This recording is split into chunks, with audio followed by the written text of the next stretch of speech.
କପାସୁରା କାହାଣୀ। ଧନୀ ଓ ଗୋଛାଏ କାଠ। ଅନେକ ଦିନ ତଳେ ଥିଲା ଲୋକଟିଏ।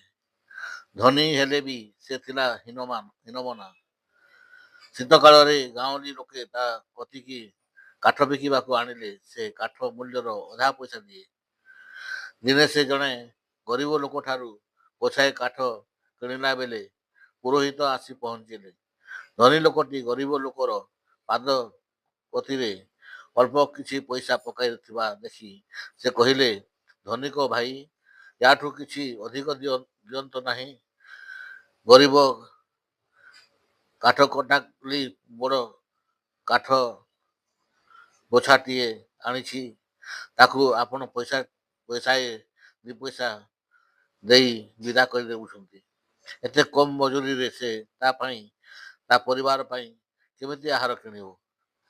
ପୁରୋହିତଙ୍କ କଥା ଶୁଣି ଧନିକ ଖୁବ୍ ଚିଡ଼ିଗଲେ। ସିଏ ଗରିବ ହେଲେ ମୋର କି ଯାଏ? ସେ ଚିତ୍କାର କରି ଗରିବ ଲୋକ ଓ ପୁରୋହିତଙ୍କୁ ଦୁଆରୁ ତଡ଼ିଦେଲା।